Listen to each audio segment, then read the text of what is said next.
Hi guys, welcome back to our podcast. We've got the lovely Tony and Craig with us today. Just Tony on with us. Hello. How are you feeling? Bit nervous, but I'm okay, love. Good. Are you ready to tell your story, Tom? I certainly am. Okay. So we'll start from the beginning, mate, because I know you've had a rough childhood and I know you want a lot of people to know about yourself. Yeah. So let's start from the beginning then. Well, from the beginning, when I was born, my mother didn't want me because I was an albino, which I found it quite strange because my mother was an albino as well. So I was put into care for a couple of years. After a couple of years, then my auntie Pat took me on.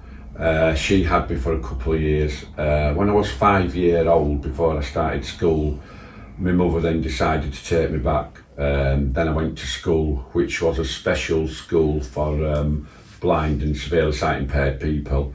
It was Temple Bank School on Daisy Hill Lane. Where's that? It's in Bradford 9, just past the Bradford Royal Infirmary. Is that where you were born in Bradford? I was born in Bradford, yeah. Yeah, what was your childhood like then there? It wasn't good. I didn't go out much for the first 5 years when I was living in West Bowling, which is Bradford 5. Then when I was 5 years old, we moved up to Biley Estate, which was a bit of a rough estate, but obviously we had to sort of make the best of it.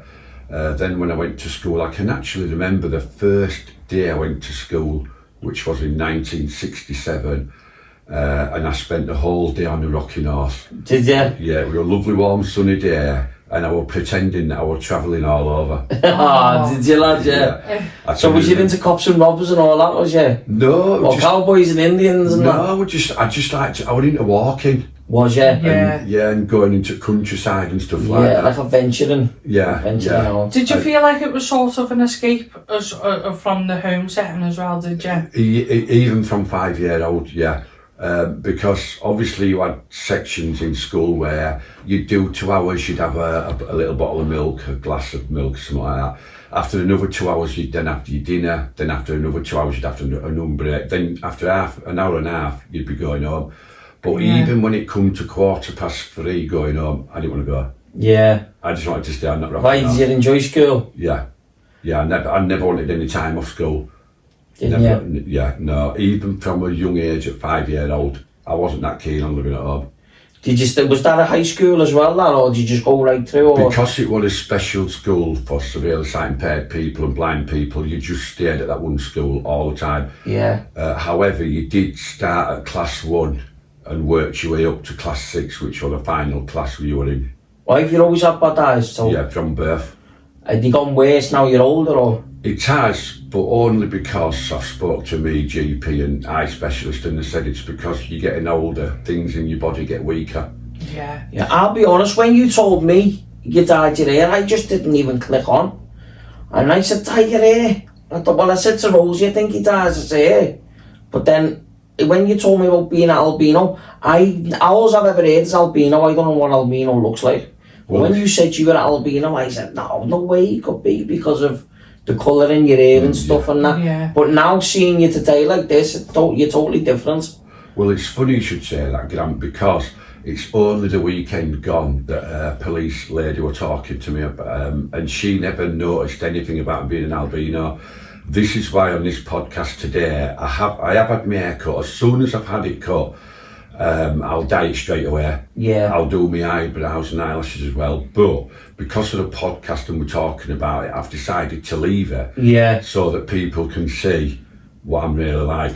Well, you've been wanting to share your story for a while, haven't you? I've been wanting to share it for years, I'm going to be honest with you, but it was finding the right people, explaining to the right people who to talk to and who understands it and that, you know what I mean? Yeah. So what made you come to us today with your hair like that? Are you ready to face the world and not prove, but ready to point out to the world, this is who I am, and ready to give them your story as well? Yeah, and I think also what it is in the 60s and 70s and even maybe the 80s, you would get a lot of bullying and stick walking down the streets like this.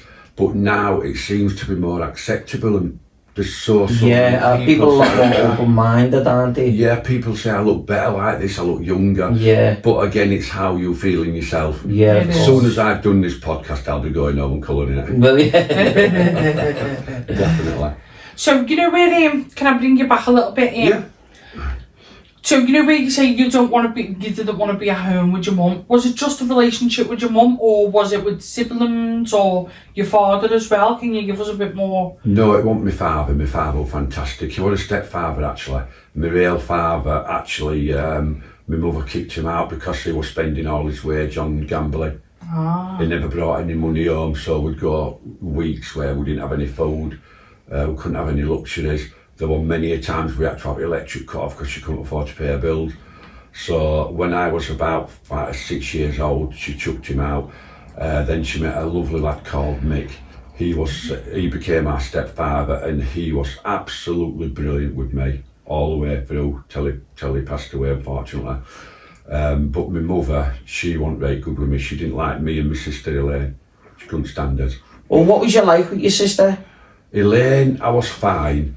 My Janet, I was perfect. But my older sister Gail, she wasn't that brilliant with us really. We had a laugh with her at Christmases and stuff like that.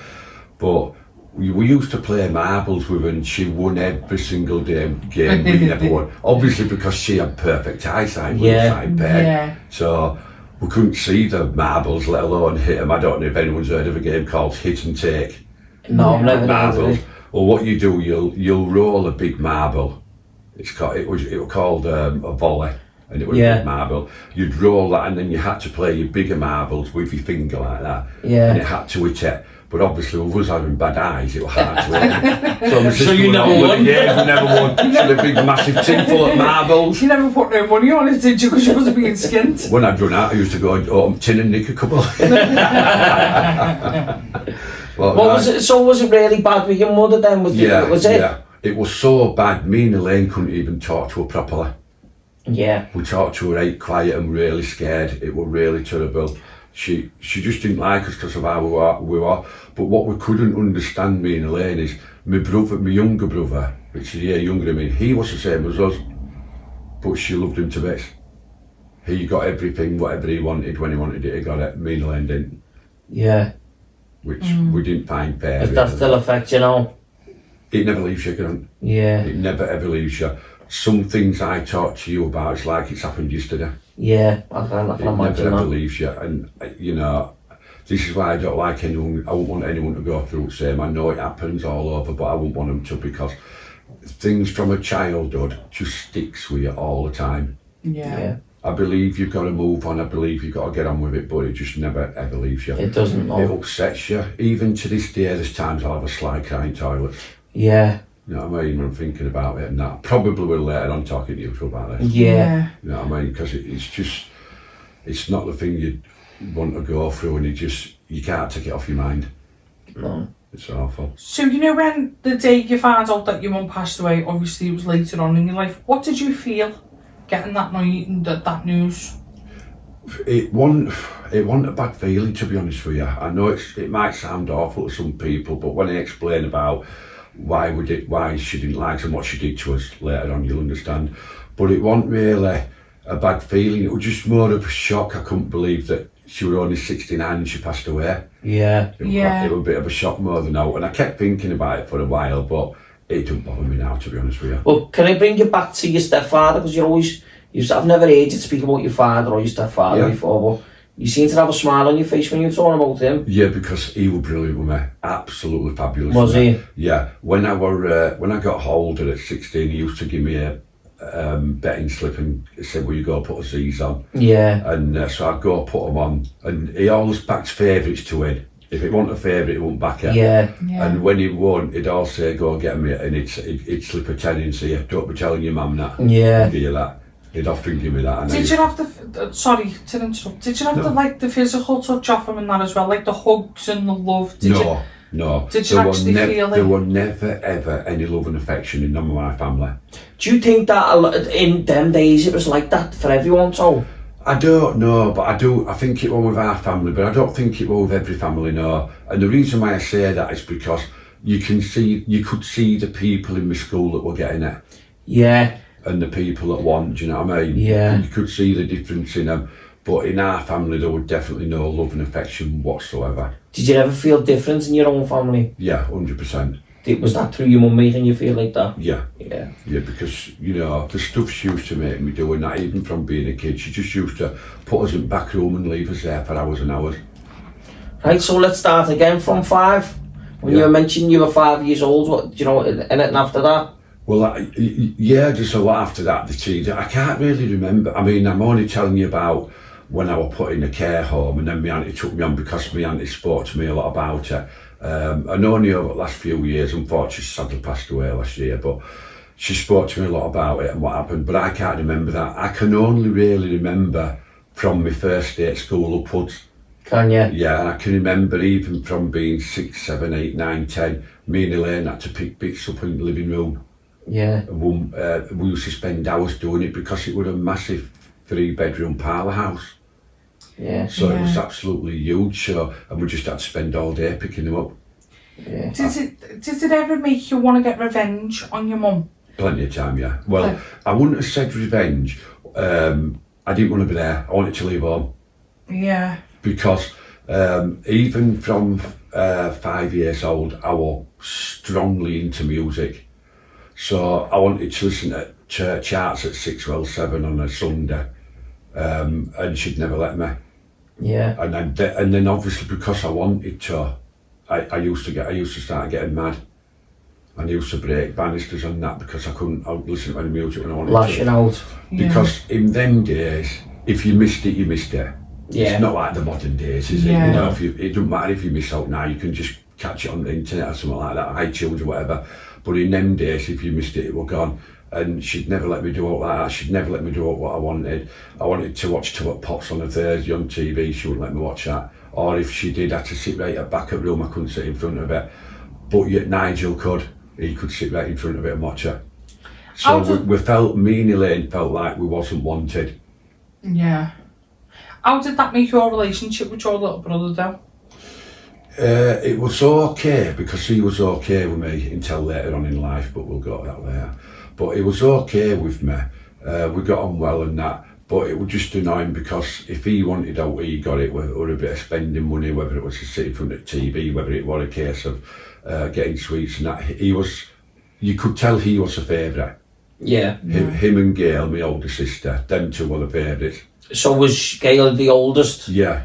And where did your brother come in? He was youngest. Youngest? Yeah. And you and your other sister, is it Pat, is it? Yeah. Was in the middle? Elaine, sister. Yeah. You Elaine were in the middle? Yeah. Yeah. And Jana. Did you all have the same dad? Yeah. Yes, we did. Yeah. Yeah. Yeah. And you don't speak to nobody out your family anymore, or? The only person I really speak to now is my niece. Yeah. Leanne, which lives in Wigan. That's the only one I speak to. And whose mum is, whose sister or brother is that from? She's from Janet, who sadly committed suicide. Yeah. Because she had a bad relationship with her partner as well. So that never leaves me. Doesn't it? No, I miss Janet dearly. Do you, mate? Yeah. She was very, very quiet, but she was brilliant. I really Was she? Yeah. Eventually she left home and he used to love going to her house for a coffee, spending hours there and that.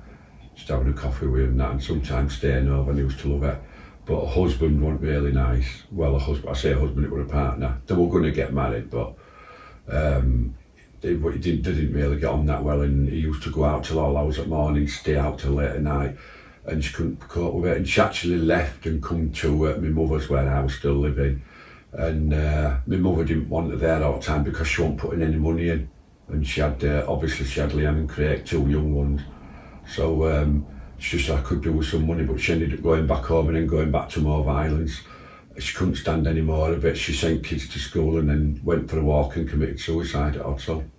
And it was really, really sad.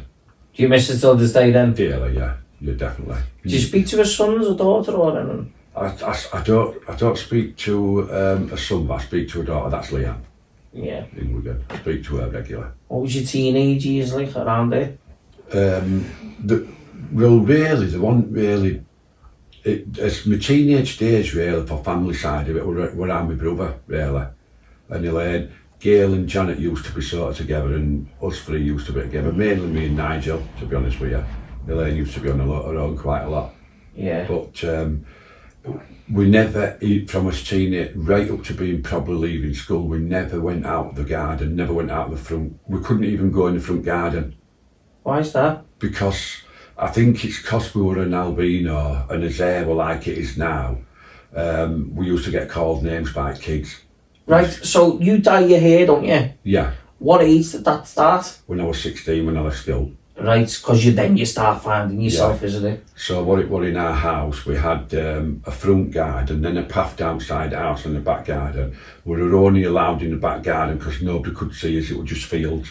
Yeah. Loads of fields. So was it more your mum that was keeping you away from the people outside? Both or of was them, it yourselves? Both of them really, because sometimes we'd sneak round front, and because we've got bad eyes, we couldn't see if anyone were looking through a window.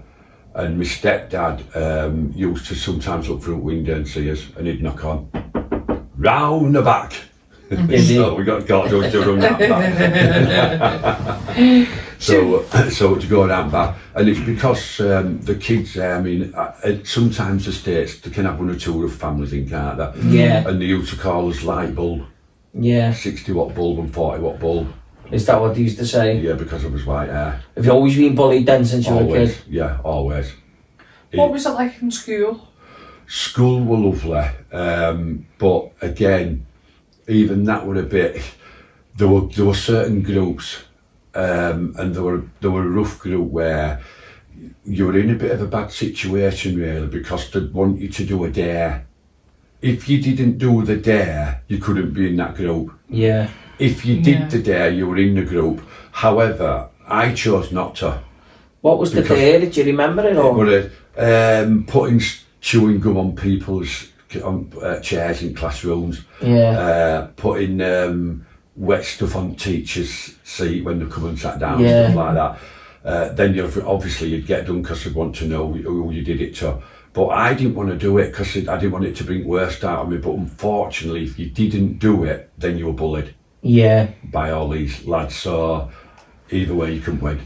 Do you ever regret not doing the dare, or do you feel like it was the best choice? I'm glad I didn't do it, but I wasn't glad I got bullied, because it made me scared of them. I didn't want to play in the area or anywhere near where they were playing. Yeah. You know what I mean? I didn't like it at all. Do you think that still affects you today? Well, it never leaves you. I can now I'm talking to you two about it. I can remember it like yesterday. It just all comes to you straight away. Yeah. So in that way, I still liked school because I kept away from them. Yeah. I still liked going because I just didn't like and I didn't want to be at home at all. Yeah. Not one little bit. I just didn't like it. Although my dad was good, he kept himself to himself really 90% of the time. Yeah. He would work, because he worked on wagons, he used to drive wagons for a metal company, Bradford Metal Works they called it. Yeah. And he used to drive wagons. So because he drove the wagons, and he was actually employed as a long distance lorry driver.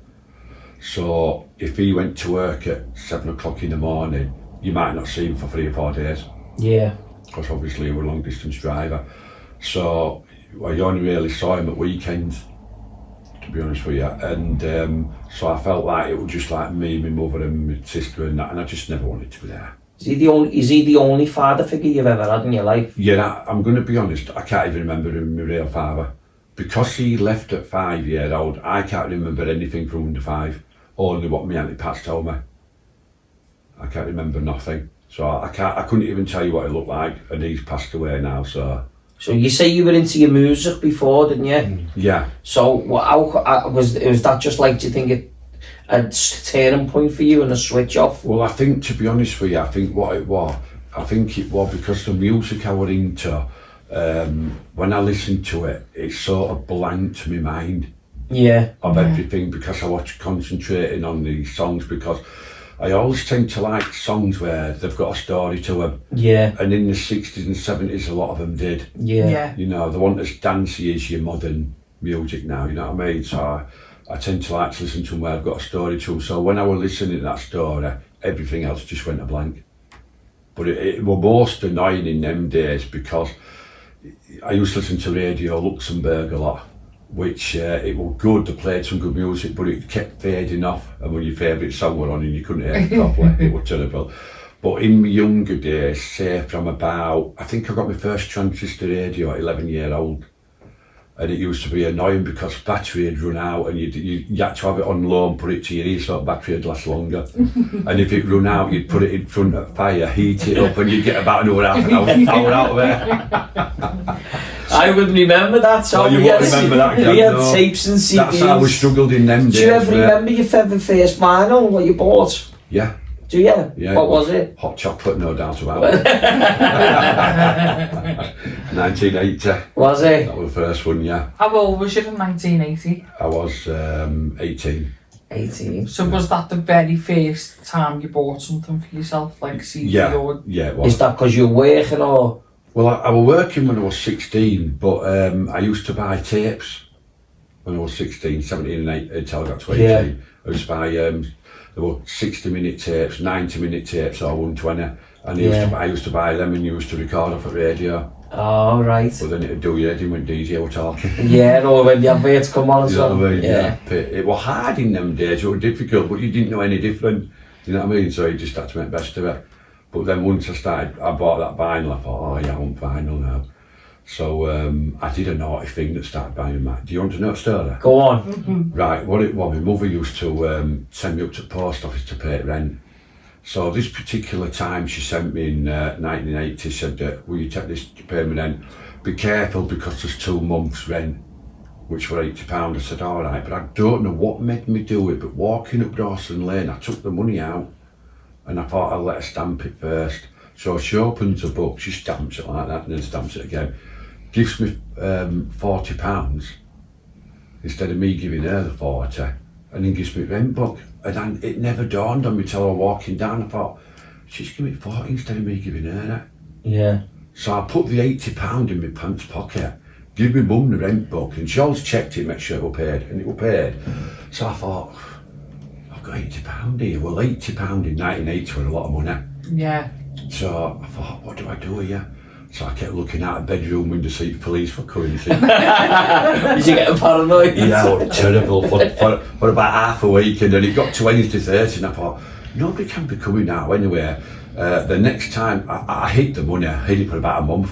Yeah. And the next time I went to pay rent, I thought, if they say something to me, I'll give them it. And I had it on me here, so I goes up, paid rent, it was only 1 month, she stamped book and paid it. Never said out, so I thought, right, everything's all right. So the week after, I went to Wakefield, which is in West Yorkshire, and I went to market there and bought a big carrier bag full of vinyl.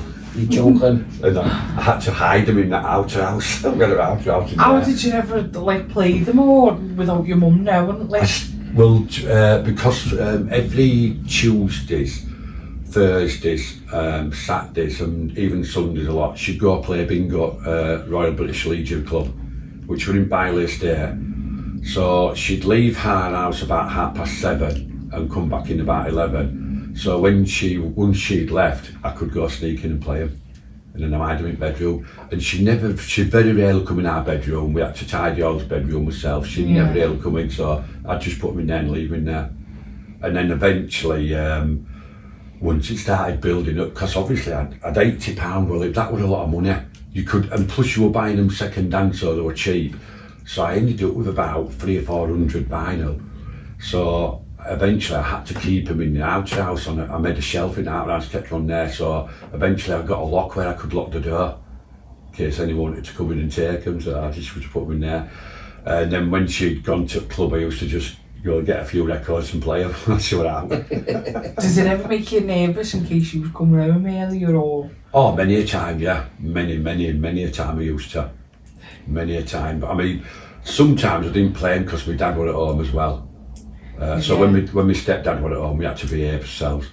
And sometimes in them days as well, we had his bedtime routine. We were in bed at 7. Well, in summer months, she wasn't tired. Sun was still cracking its flag, so me and my brother Nigel used to play around and carry on. And then my dad would come out of the living room and shout, "Tony, your mum's bed." So I had to go in my mum's bed while Nigel was fast asleep. And then my mum would come in, rip quilt covers over, and I was like, "You been carrying on again, have you?" Did she? Yeah. She used to swear. I won't say the word, but you can imagine it. Did she ever eat you or anything, so? Yeah, Did she? yeah, many a time. Did you ever get the cane or anything? Yeah. Did you in school? Well, in school I did, yeah, because I was naughty a couple of times.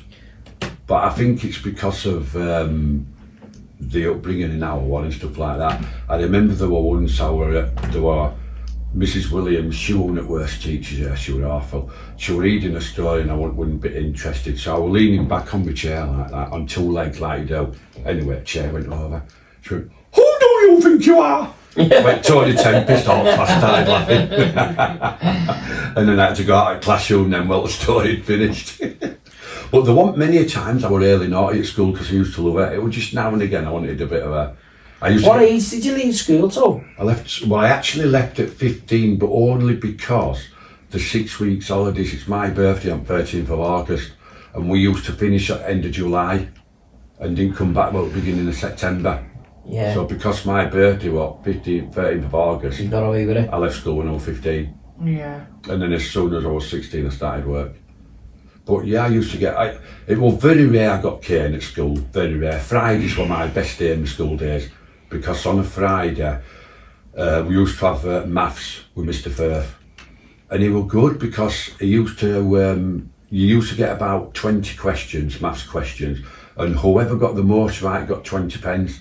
Well, in them days that was a lot of money. It'd buy you a load of biscuits. You could buy biscuits at school. Yeah. Is that where your love for biscuit comes And from? I won that practically every week. In the weeks, if I didn't win it, I shared it with Tony Powell. So we'd get 10p each. And I practically won it every week. I was quite good at maths. So that was good. Then the second part of the morning, you'd go to cookery room and cook your own dinner. So we used to cook our own dinner, whatever you wanted, and I used to have meat and tater pie and apple crumble and custard and that, and it was lovely. Because you made your dinner and you actually ate it in that cookery room, so you didn't have to go into the dining room or out like that. Yeah. And then in the afternoon you went out and played football. Now, although I liked football, I didn't like it because the lads used to play that were rough. Yeah. I thought you'd have been a very athletic person, wasn't you? Into anything? Yeah. Any sports you were into? The only sports I liked were football, snooker. That was it. Is that's all you watch now, That's isn't all it? I watch now, you into nowadays, yeah. I don't mind a little bit of darts, but it ain't something I'll follow and look at every day like I do with football and snooker. Yeah. They're the only Did you ever have a job as a kid or anything? No. No. No, I never worked till I was 16. Right. Never No worked. baby job, no. No. Because No, they was loads of them a few years ago. We weren't allowed out. Oh, We weren't yeah. allowed out. So did you babysit or anything? Yeah, I used to do a lot of babysitting, but that started when I was 16, when I left school. With the babysitting? Yeah, and again I used to want to go because it'd get me away, because I used to go from Friday night, Saturday and Sunday, so I wanted to do it to get out of that way, because my mum was so rough with us. I mean, you know, going back to us teenage days, there were a big piece of yellow track on the roof of next door's house, and it was a low roof. So me and Nigel climbed up one day and got it and started playing about with it. Well, my mum found out and took it off us. So obviously when she was naughty, she used to hit us all over with his track. Proper whackers we were right Oh, what age was that? That were about 12, 13, 14, Yeah. 15. Early teenage years. So did she get rougher when you was getting Oh older? yeah, a lot rougher, yeah. Yeah, Did you never ever like lash out at her or anything or no? No, we used to smash stuff up in the house. Did you? Yeah, I can remember, you know the spinsters you've got on your balcony? I used to just boot all them up, boot them, break them off, Yeah. out of temper, and slam doors and stuff like Still that. do that now? Oh no, I'm terrible at that. All breaks now, I'm not happy. I'm not happy at all now, I'm a gentle giant now. Yeah. Everyone calls me that now. But it was because we were that scared, we would dare lash out of her. Yeah. We daredn't, but you know, I used to get mad when she used to stop playing. I used to shout at her a lot. But then when I was 15 and I used to shout at her, my Auntie Susan was there, she said to Susan, "Is it clever?" I was there. Yeah. And Susan would say, "No, Iris, it's part of growing up." Because everyone outside the house, my aunties, my uncles, they all knew what she was like. Yeah. None of them were really keen on her. But it didn't even stop even when I left school. She was still like, she wasn't nice with us because what it was when we left school, we used to play cards and my grandmother had come up, Dolly they called her. We all called her Dolly. Her real name was Dorothy, but we all called her Dolly, and she'd come up and we'd all have a game of cards. But my mum would cheat, and that used to get me mad because obviously if she cheated, she was winning all games and you weren't winning. I don't mind a game of cards, I don't mind losing a game to game, but if somebody's cheating and they're winning all your money, not fair. So I used to get right mad, and we used to argue a lot. And then when you got the better of her, she'd just throw out money and say, "Oh, I'm not playing." She used to swear. I won't swear. I'll keep it polite, please. Do you think that she ever affected you having a relationship with women?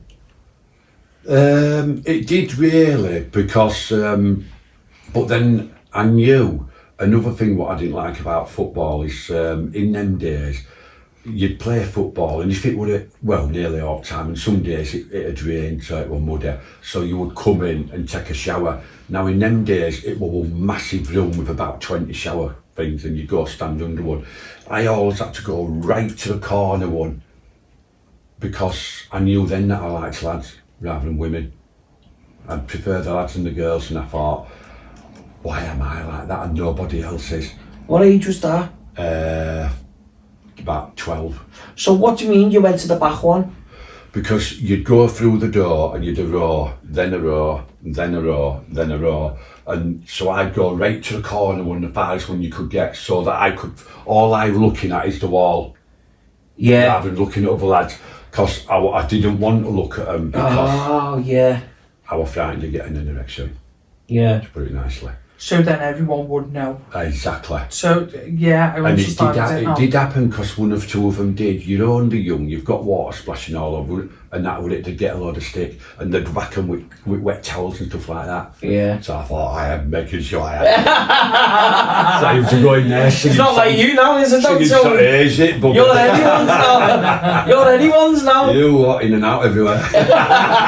You was defo dropping the soap in them showers. Did you? Oh, what I bugger him. Sure that slip out of my hand. Top of the throat, you be like that. But it wouldn't have been, you see, this is how different things were in them days. Nowadays, I mean, I don't know, I'm not at school, but they're probably all separate.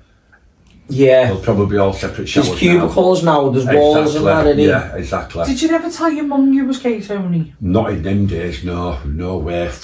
Do you know, I'm going to be honest with you, I actually thought I was the only person on the planet. I used to spend hours learning. Because it wasn't heard of. Yeah, why am I like this? It wasn't heard of.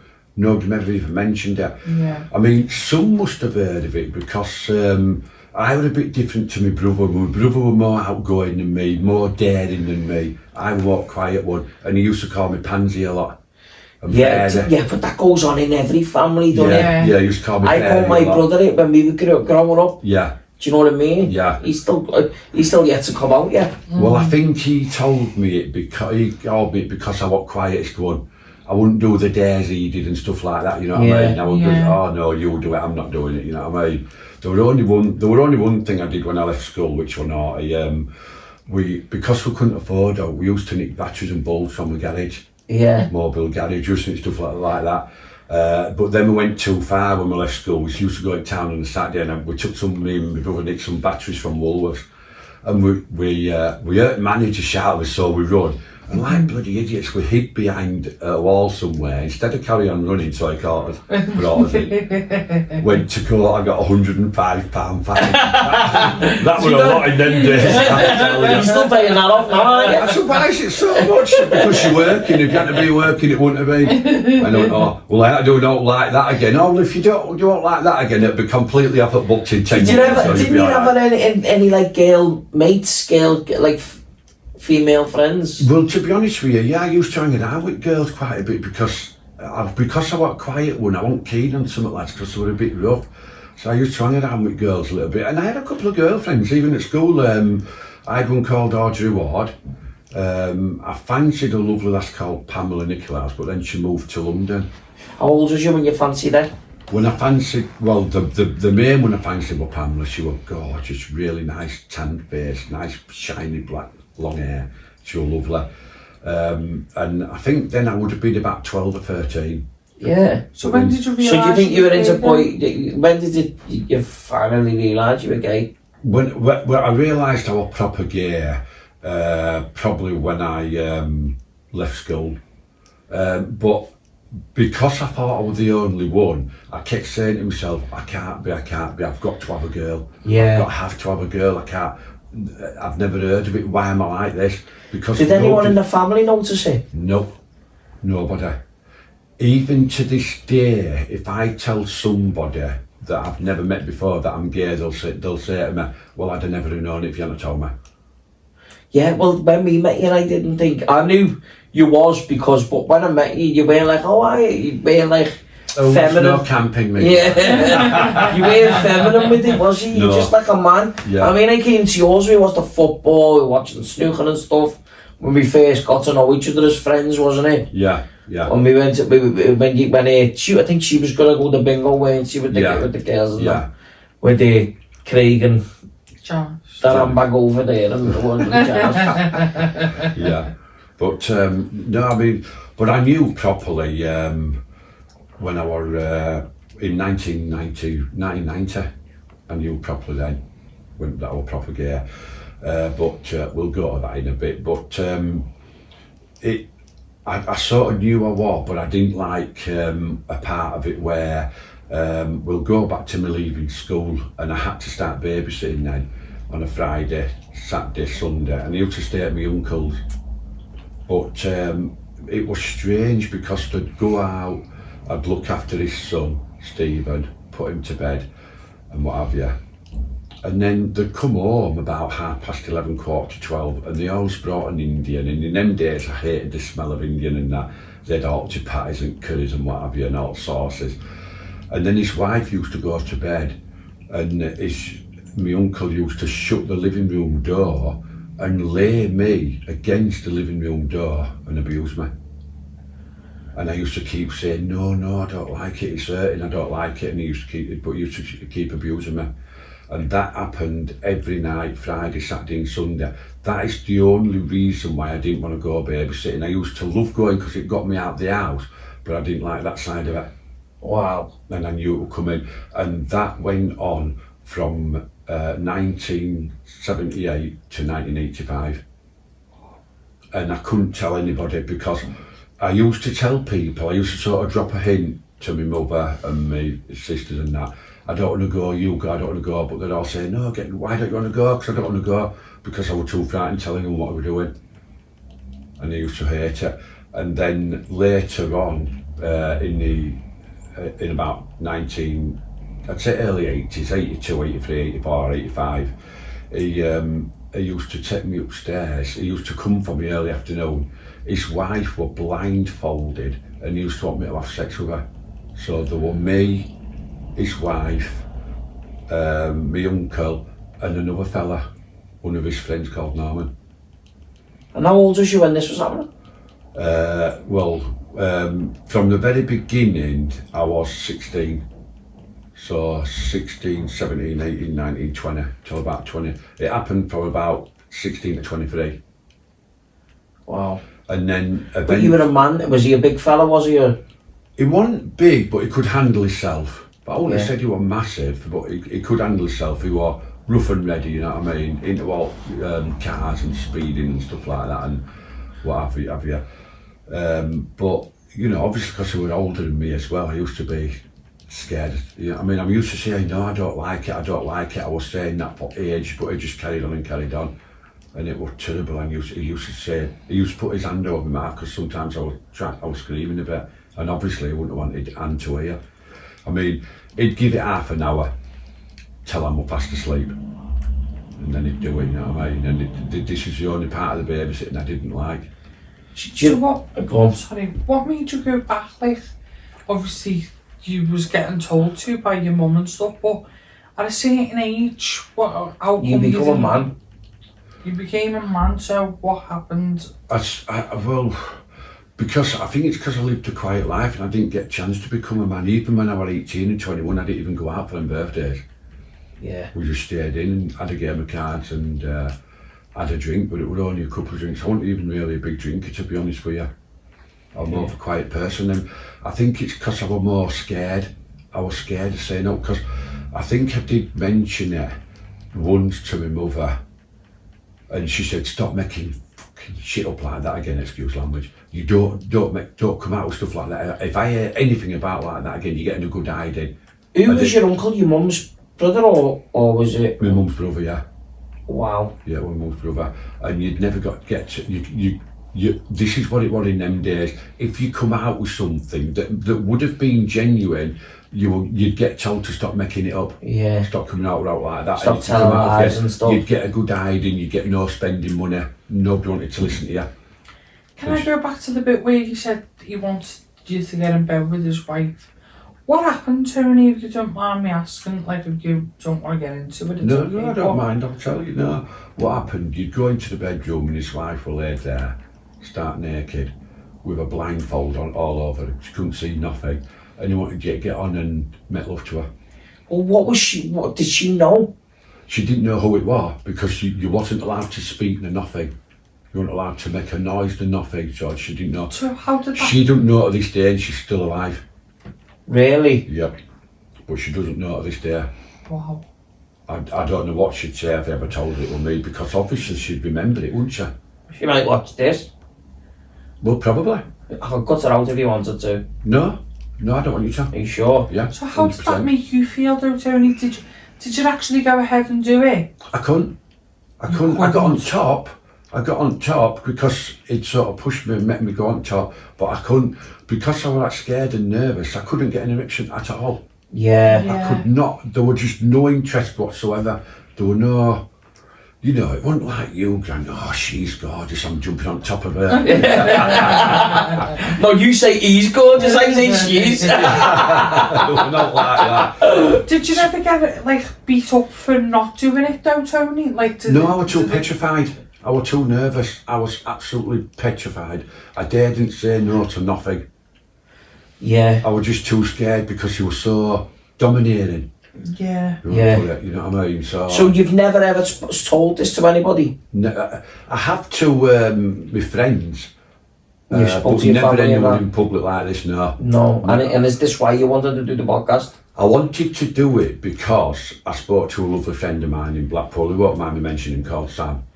I spoke to him about it, and we spent about 6 hours talking to her in my house, only a couple of weeks ago, to be honest with you. And he says to me, I would open up about that. He said, because that, I won't tell you exactly what he said it was, obviously we're doing an interview, he said, but it's more than abuse. Yeah. He said it's... What age are you now? 63. So you've kept that inside you for all them years? Yeah. Go on. Sorry, no, go on. Do you feel like it's time to say it? I feel like it's time to say it, but and Sam, bless him, he wanted to go to police with me, but I said there's no point. She's passed away now. Bless you, lad. So he said there's no point. I said, but otherwise I'd have gone with you. But once I spoke to Sam about it, I said, and you mentioned, I thought I'm going to do it. And I asked Sam, I said, do you think I should have said, yeah, I do. Do you feel better opening up about it, or? I feel better opening up about it, but I don't feel better in myself. I wish I'd have had a better upbringing, and I wish I hadn't gone through it all, because it never leaves you. It changes you to a different person completely. All I want is love and affection. Everyone I meet, I like to cuddle and that, and some people think that I shouldn't be Do you doing see, that. when we first met him, we were hugging you and Craig, weren't we? Because we're very Because affectionate we're people affectionate people. ourselves. Us. Well, what we do when you meet us, when you leave and say goodbye, never ever have I had that from any of my family. Never ever ever. Of none of them. Yeah. I've never had it. Was you shocked when we gave you a cuddle and that? Yeah, I was really shocked. I thought, because I didn't think people were like that till I started meeting people. Do you know because we done that to you, is that why you do it to everyone else? Well, I've always wanted to do it to everyone. I've done it. I used to do it to a couple of lads, but not. I've never done it like you two to just friends. Yeah. You know what I mean? But I thought, well, if you two like. Oh, you've only ever done it in relationships, you mean? Yeah. Yeah, I mean, yeah, that's what I mean. Like outside of a relationship. Yeah. No, I've always felt uncomfortable doing it. Yeah. But now I'm realising now, since I've met you, there's loads that don't mind doing it. Yeah. Do you know what I mean? I've got a few friends now that'll hug me before I go. But I think it's because as well I've spoke to about that I've never had love and affection. Yeah. In my younger days, never have. My mother's never said once, Tony, I love you. Yeah. Do you know what though, Tony? It's like, you know where some people may think that's wrong, right? But it's just greeting. That's how you greet people, and especially where we're from in Liverpool, that's a very big thing to greet someone and give them a cuddle. Yeah. How are you? So like, where people could say like, oh, that's like grooming, that's touching, that's this. How do you feel on the fact like you never had that as a kid? So now that you do it, how does that make you feel? Does that make you feel warm inside, it makes me feel wanted. Yeah. It makes me feel wanted, whereas before I didn't feel like I was wanted by anyone. Yeah. And I didn't feel like I was loved by anyone. But when people do it without me doing it like yourselves, it makes me feel wanted, and it makes me feel that you love me for who I am. Yeah. And it gives you a strange feeling inside. Well, the world's a lot more open in it today. Yeah. Compared to where you grew up. I mean, I don't get me wrong. Even though it was the 1990s when I was born, it was still treated as the 1970s in the house. Yeah. If you know what I mean. Yes, So that's why I'm sort of more old school, and I get on with older people than my age, because some of them, you know, obviously the mum and dads are being up to date with everything. We in our house, it wasn't. Everything was old. Yeah. Do you know what I mean? Or passed down. Basically, do you know what I mean? I was the same in my house because my mum and dad was older than all my friends' mums and like parents. Yeah. So I was the same. I'm going to be honest. I wish I were just born now in modern days, because if I were, I'm not saying things don't happen like what happened to me, they probably do, but I think modern days you can speak out to someone, even if it's only a teacher. Yeah.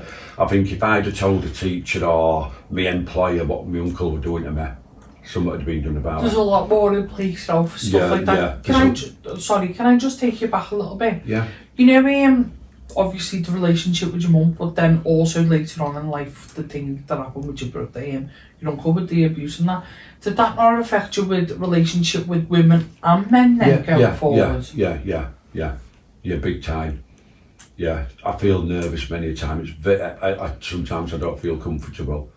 I do with the partner I'm with now, because I've been with him for so many years, but I never felt comfortable, and it's affected me without being too rude, but sexually. I can't keep an erection out like that. Yeah. And I've had a word with doctors and they said it's because of what you've gone through and Medication. Have you ever took medication for it? Yeah, he's given me an hand and out, and I've gone back and told him, and he's told me to try.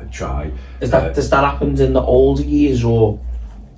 That happened. I only started trying the medication, I'd say about 10 years ago, and it didn't do a thing. And I went back and told him, give him the feedback. So he gave me different things to try, like don't go to bed too full, make sure you've got enough fluids. And I tried it all, but it didn't do It's all inside and in your mind. Yeah, definitely. Can I go a bit personal? Like, you know, Gosh, yeah. obviously when you get like talking about sexual wise and that, does it ever bring you back to that time? Every time. Okay. Every so time, do you think that's maybe why you're not being able to do definitely. that? Yeah. Every time. 9 times out of 10, if I'm trying out like that, I picture myself behind that door. Yeah, you see, meeting you're very jolly. You're a very jolly person and that. Yeah. And do you think that that's why you are, because of you don't want anyone to know and trying to blank it out. Yeah. You know, if I'm carrying on, I mean, I don't, I'm 63-year-old, I'm like a big kid sometimes, but it's to take it out of my mind. You act a lot younger than you. And plus I've never had them fun days. Yeah. Never ever had them fun days. The only times you used to have fun when I was when I'd left school is at Christmas Day night and Old Year's night. Yeah. Those were the only 2 nights, because we'd go out and we'd come back and sing and that and have a bit of an after party, and that were good. But that's literally the only times. Rest of the year it won't.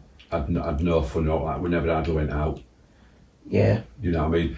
Nowadays, you have kids going and doing all sorts. You know, I wasn't even allowed out at front gate. I was anywhere near the front garden until I was 16. Didn't you have any toys or anything so on? Yeah, we had toys and that, but we didn't have many. Yeah. I used to mainly get cars, toy cars. Yeah. And then obviously when I was 16, 13 was like radios. So from 16, did you? When was your first sexual relationship with a man? I would say 1990. How old was you? I would have been 28. So even though you knew you were gay at 12, 13, Yeah. it took 15 years for you to have that. Yeah. So, but did you have girls before that? I had girls all the time before that. The only reason why I had this sexual relationship because I used to work with a chap. I won't mention him, he might not want me to, but I used to work with him, and I used to fancy him, even though he was a hippie in that area. Yeah. Heavy punk rock and stuff like that. I used to fancy him, but kept it to myself, carried on like I did, didn't give him any idea or what have you. And then we used to go out every weekend, and I used to hate it when he looked at other women and that, because even he used to look at other women. You were getting jealous? But yeah, but went to Halifax, and I don't know if you know it, there was a nightclub called Main Street. I used to love it in there. Yeah. You would go upstairs, and it was like a long street, it had the lamps up and everything. It was really nice, I used to love it in there. And this particular night, he didn't get a woman out, and I thought, oh, good, at least I've had a good comfy night tonight, I love it. But then we came home, and we to walk through Halifax for a taxi, and we went through this snicket in the road, and he started snogging me. Did he know you was gay? He must have had an idea. Do you think so? Yeah, he must have done. I couldn't believe my luck. It's not the weekend you went out in a dress. It wasn't only me luck, it was like a relief because I wasn't the only one. Yeah. Are you with me? I thought, no, I'm not the only one, and he's just done that. Yeah. And I couldn't believe it, and then that carried on obviously through night and that. But the only reason and the only thing I did like about it, but the timing was shocking. Was it? Yeah, because obviously I couldn't tell him, so I met Janice. I'm sure she won't mind me mentioning her. I met Janice. She got on with me well. When I met Janice for the first time. She wanted to see my mother, so I brought her to my mother. My mother first time turned her back on her. Why? Well, I walked her home, come back, I said, why did you turn your back on her? She said, why would you bring her here? I said, why not? She's far too good looking. You need to get rid of her. She's too good for you. Get rid of her straight away. Yeah. That's the exact word she used. So how did that make you feel, like bringing a woman home, like trying Terrible. to impress her? When she said that to me, I had a horrible feeling right in my stomach from top to It's bottom. like you can't do nothing that'll make you happy. Yeah. I couldn't believe it when she come out with that. But you stuck with Janice, didn't you? Yeah, I thought, no, I'm not getting rid of her. I'm not getting rid of her. If it don't work, it don't How old work. was you when you met her? I would have been 23. 23. Yeah, the odd. I mean, I wanted a fella, but I couldn't tell anyone. And plus, I wanted to keep with Janice. I know it sounds selfish, and if you watch this, Janice, I apologise, but it took me away from the babysitting.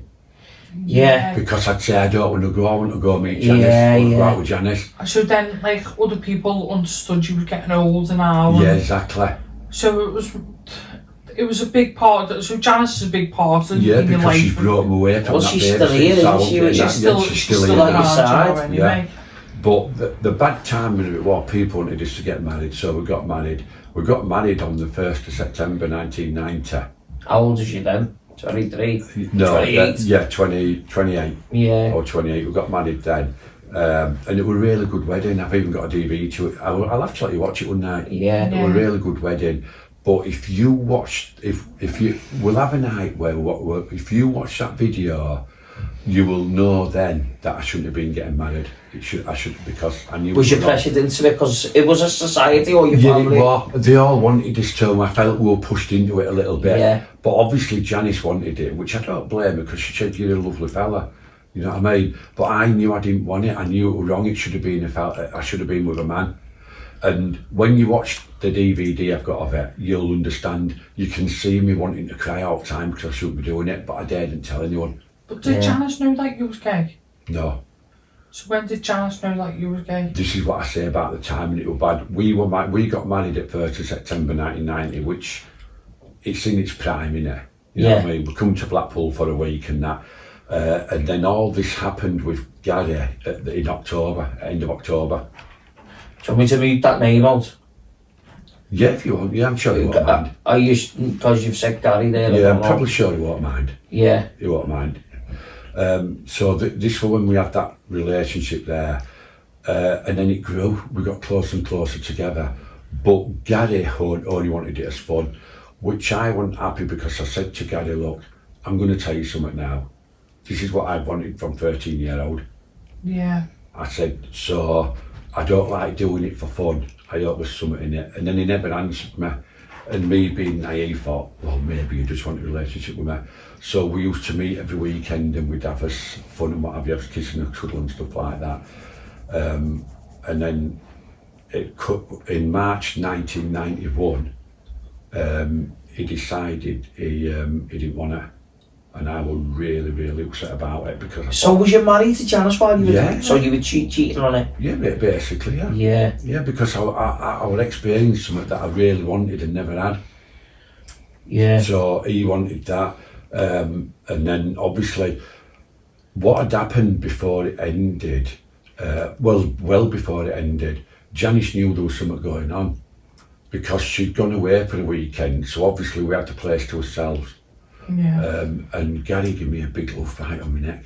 Oh no. And Janice noticed it. She said, what's that? Well, I thought, I ain't telling it's another woman. You know what I mean? So what you say to another I man? had to talk to her about it and she just said, she was right calm about it and I was surprised. She said, I knew. I went, eh? She said, I knew. I said, I knew how close you both were. I knew Women know, you know, lad. Yeah. I said, well, I didn't give any inkling, but obviously outside, there must be a see more.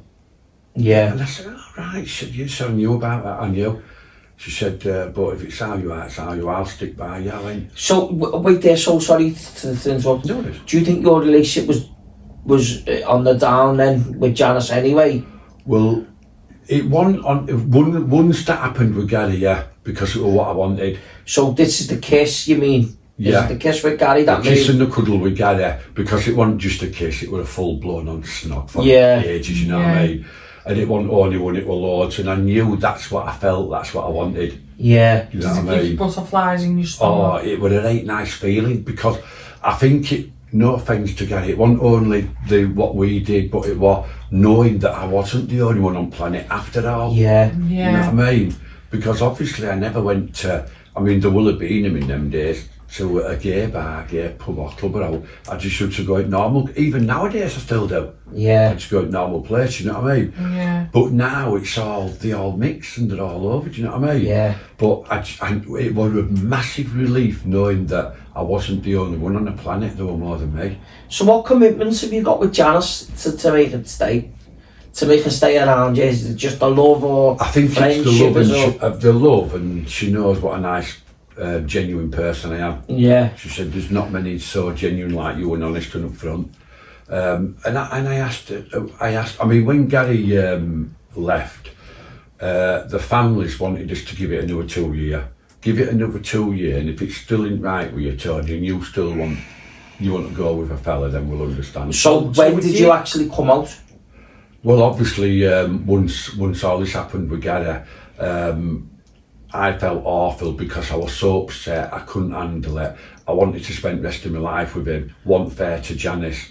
So Janice, I told Janice, I said, I can't cope with it. She said, Tony, I'll stand by, I'll be there with your way, don't worry. If you want somebody else, I'll still live with you. But obviously we'll end up having to have his own bedroom. I said, that's fine, fair enough. But I just felt so guilty and awful. And this particular Sunday, Janice had gone to a market with a brother at 12 o'clock. She said, I'll be home at about 6, half 6. I went, okay, no worries. And I thought, right, I wrote a note and said, I'm sorry to you all. I said, I really am. I said, but I feel so guilty. I feel I've hurt the wrong people. Can't cope with it anymore. I wrote a nice note, laid it aside of me, and took 96 anidine extra with a load of blackcurrant juice. And I just put goodbye on the letter and that was it, I'd gone.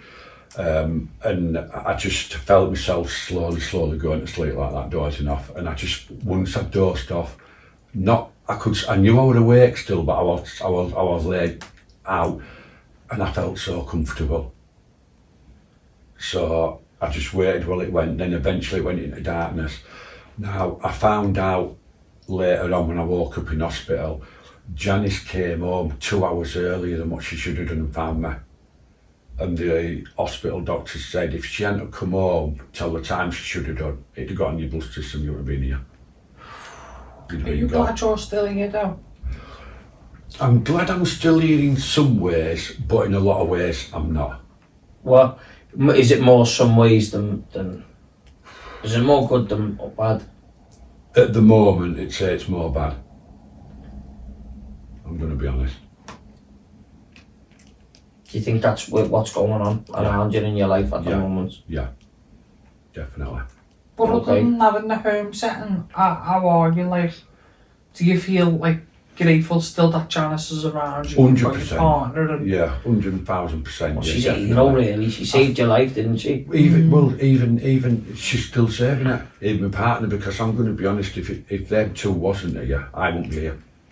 I get that with you though. Definitely not. I do get that with the three years though, isn't it? Yeah. It's like you're all for like the three. You do things for each other in like a triangle sort of thing. Oh yeah.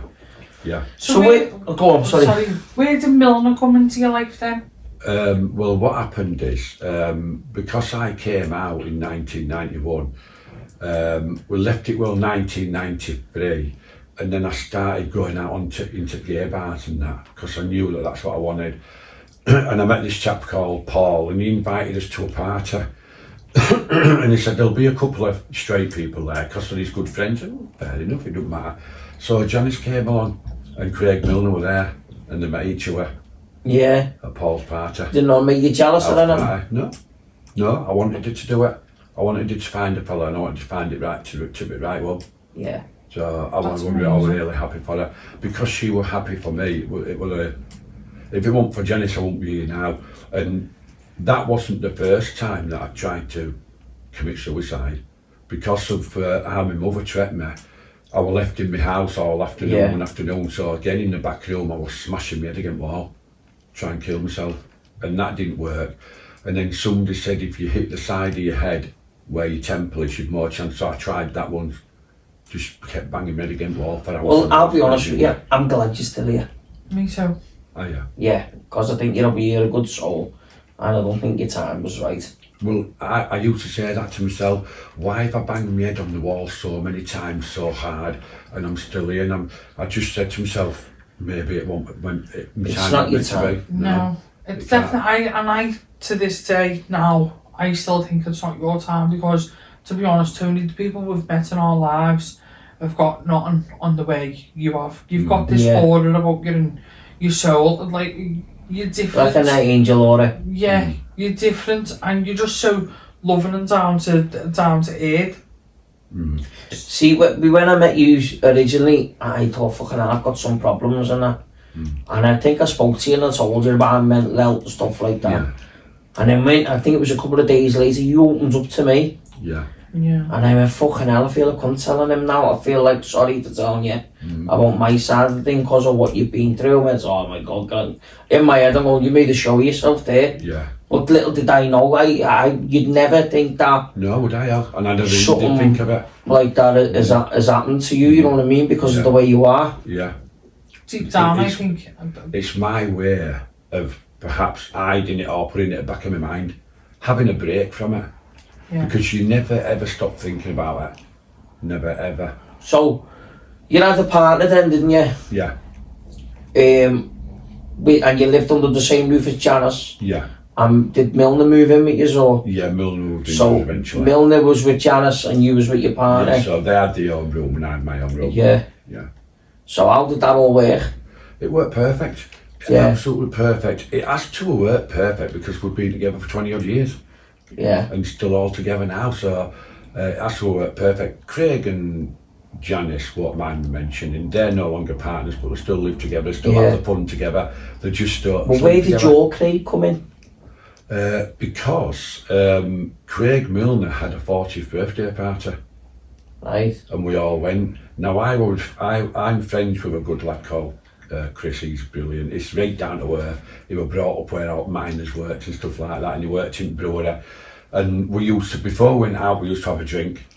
Well, before we went to Craig Miller's 40th, we were gone. We were just like that. And then it carried on, because even though it was Miller's 40th, I'd gone in there and I'd not bought one drink. Everyone just kept saying to me, "What's that for?" Because you're a nice lad.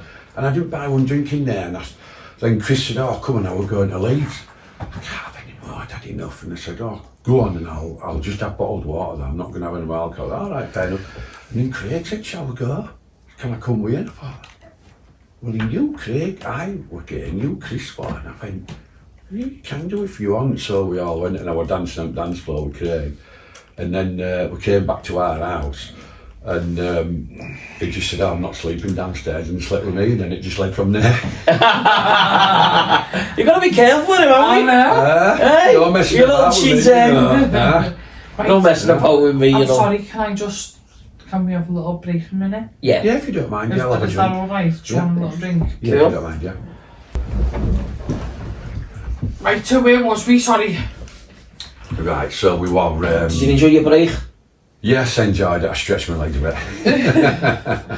Well, you see, that's another problem. You see, it with me, slip bone and 2 bulge disc, and again, that were all with heavy lifting you did at work. Yeah. Where did you work, though? Well, I worked most of my life. I worked at Morrison's. I had a few jobs. I started off with outside work. I liked working outside, doing gardens up for elderly.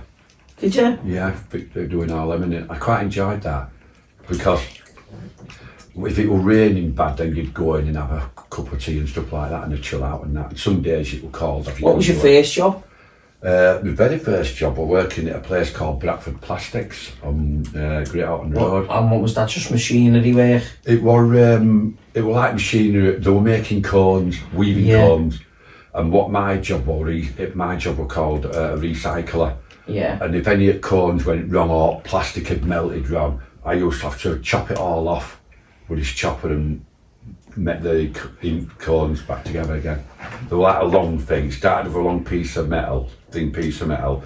Then it was all covered in plastic and the spikes went in it. Yeah. I had to cut all that off, get rid of them and reuse the bits again, because they were all different sizes, different thicknesses and stuff like that. What was it, a big plastic plant or something, was it? And I used to enjoy doing that, because there were like 2 ends at each side, and you had to save the ends and save the long bits and that. But I enjoyed it because, you know, I enjoyed it. You see your ends, aren't you, lad? Well, I was on my own. I like the ends, yeah. But we're on about weaving core, mate. Yeah, I know what we're on about. Keep this nice. But I was on my own, so I used to love it, do you know what I mean? And when you said you want to work over, I used to feel like special, because I wanted me to do a bit of overtime, you know what I mean? And it was nice, so I was there, but then the place was shutting down then. How old was you when you're not from there? I want to see if you can get a work history in. That's what we want on. Right, well, when I started, that was my first job, so I would have been 16 when I got that, and I was quite surprised, because I was looking for work and people were ringing me and offering me part-time work, and I don't know why, but I never wanted part-time work. It was full-time or no time. Do you reckon that was because of going back to your childhood and you'd always wanted to be out? Probably, yeah. That was because that was my first job. That in 1978. Probably back end of August. I think I was only 16 a week, and I got that job. So it would have been about the 20th of August, something like that. And what did you move on to? So I went there. So I started there in 78, and I was there about 18 months. And there were like 2 parts to it. There were a weaving part, and then there were another. It was a different company, but in the same building, and that was like a metal place there. And I actually used to go in there, because you only went through a normal door like this here, you know what I mean? So I used to go in there, do us a favour, sharpen this up, because the thing that I pulled down, it used to get blunt, so I'd struggle in getting plastic off, and I was like, I want it easy and that. So I used to nip in there and say, charge this up, lads. Sharpen this up, make it right. Anyway, they did it for me, so I was quite pleased with that. But it worked in my favour, I'll tell you about it in a bit. So it got shut down, it left and that, and then I thought, well, I'll have to look for some more work. but I couldn't find out anywhere. So I didn't get out from I started there in 78. I left about beginning of 1981. I was there 18 months. And then from 81 to 85, I just couldn't find out anywhere. And I'd go, in them days you could walk in, there were no internet or whatever. Walking places, have you got out? Anyway, my neighbour says, there's a job going at my place, you want to go for an interview? Yeah, fair enough, I'll come for an interview. So I used to go, but that were working with big machinery. And I didn't get that job. And I think the reason what knocked me back a lot, because of my eyes. Yeah. I had to struggle in that, and in them days I had no aids or out like that. Didn't you have glasses or anything, Tom? No, there's no glasses to suit you. Won't you? What No, do you there's have no. to use? No, I didn't use anything. I had no help, no nothing. I had no aids, nothing. So obviously when I got to stuff, I had to get very close up. And I know when he was showing me, it's just habit because I've had it all my life. I used to get very close to the machine, and now I'll be thinking, I know now that I know why I didn't get it, because I thought, can't have him that close to the machinery if he gets his hair stuck on it. Well, I didn't know you had bad eyesight because I'd seen you with a magnifying glass. Yeah. I was showing you something on my phone, I was there like that, and you were coming in closer, because I knew you were gay. I thought you were going to give me a kiss. I was going, fuck out. You've promised me that. Later on, I'll tell you. After this, Don't mind Craig, yeah. they can watch. I don't think I bloody can. So anyway, I thought, well, I had that for 18 months and I couldn't try anywhere. Anyway, then when I met Janice, and I knew there was a future in it. I knew she really liked me, she wanted to get engaged, get married. I thought, I'm going to have to find work. Anyway, I noticed there was a job going at Morrison's. So I thought, but it wasn't a supermarket where they packed fruit and veg, and it was only on the end of my street.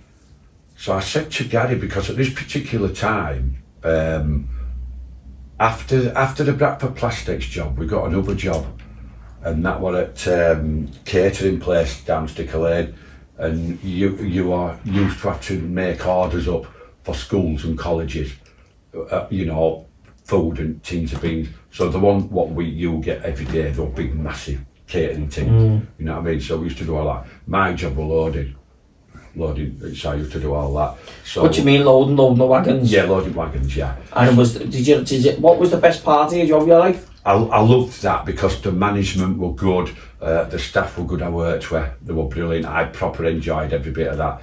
And again, I was only there about 18 months, and that ended up moving to Sheffield. Now, we did go to Sheffield, me and Gary. We actually went to Sheffield and worked for him because Gary could drive, so we used to go in car. But then I could tell Gary was getting annoyed because he didn't have the newest of cars and it broke down a lot. So David, one at Bosses, used to have to come and pick me up. And then obviously Gary couldn't go to work, so I had to wait till David brought me up. But there were really good management. Sometimes I couldn't go home till 10 o'clock at night while management had finished. But I used to say to managers, well, I ain't hanging around. I'd rather, do something, even if it's, doing something with stock and that. Yeah. I'll crack on then, I'll just pay you till we finish. So I said, all right then. But they were really good, they appreciated it. When it come to Christmas, he said, it was 10 o'clock at night, he said, don't go home. He said, I'll take you home. I said, well, Gary's going at 7. He said, well, I'll take you home. So I didn't go home. He gave me this big box, that's for you and Janice. There were about 20 bottles of spirits in it. Really? Yeah, and he said, that's what hard work you've done for me. They were really good management. Yeah. David were brilliant. They were really, really good. I mean, I could tell you a good story about him, but it might be a bit too much, but it's a laugh. Yeah, go on. Shall I tell you? Yeah, of course. I'm packing all meats. So what you mean aisle one? Corned beef, ham, stuff like that. I thought you meant something else there. So I'm packing it all there, and I looked at my eye corner. I said, David? He went, yeah. I said, I know I've got bad eyes, but I'm sure I've seen you come out at ladies. Well, we used to all, even me, I'll admit it, we used to all go on about this Andrea in office. She was lovely, proper cute, slim bonnet. We used to all go on about her. Sure, you've just come out at ladies, David? And he went, yeah, I have. I went, why? Andrea's just been in, I went to sniff C. I dropped all fucking meat off. Did you? drop the meat. See, you can't say, my teeth you picked can't up. do that nowadays, can you, Exactly. Tom? No, you can't. Aye. You cannot do that. I'll tell you now, if I got a job now and I carried on like I did in that, I'd be sacked 500 Same, times. mate. Yeah. I've got to keep my mouth shut. My mouth room's my jobs. Frank, another manager, he was below David, but he was a manager. But he was like us, he got on like us. Yeah. And he's walking down an aisle, I went, Tony, look. And I went, what? He went, look. He's walking down waving his face.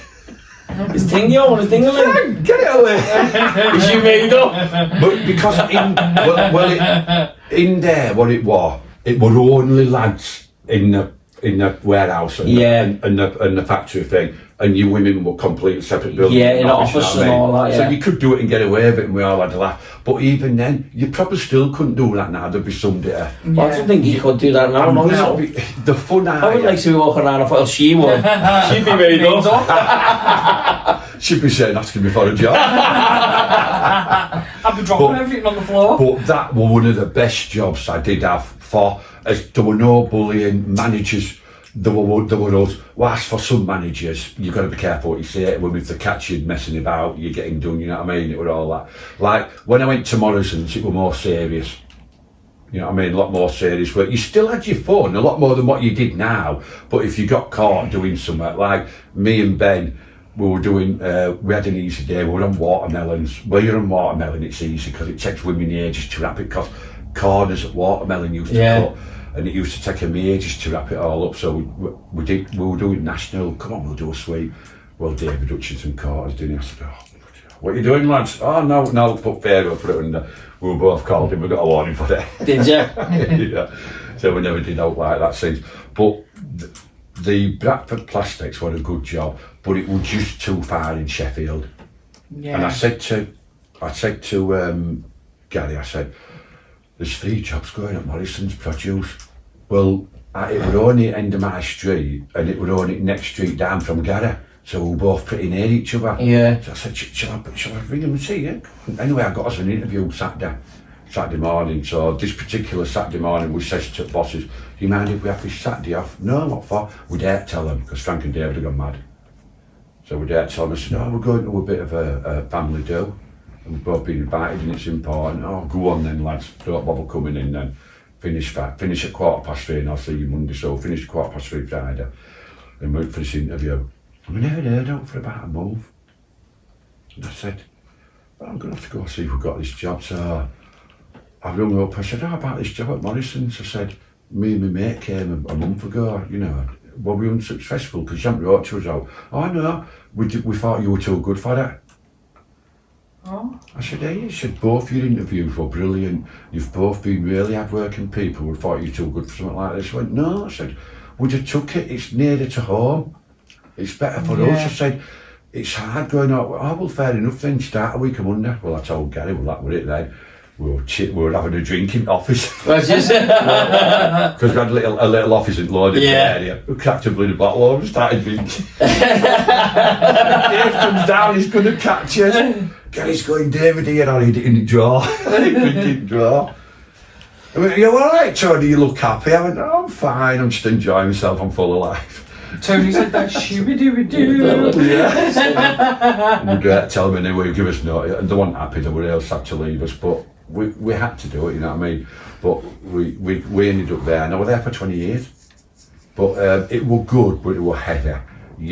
There's a lot of rules and regulations now, isn't there? There were a lot of bending. I was bending in massive bins, lifting big baskets of cabbage up, and that's what gave me these slip bone and bulge disc. Yeah. Well, you've retired now, haven't you? Well, yeah, what happened is, because I couldn't do it anymore, I became a senior operative.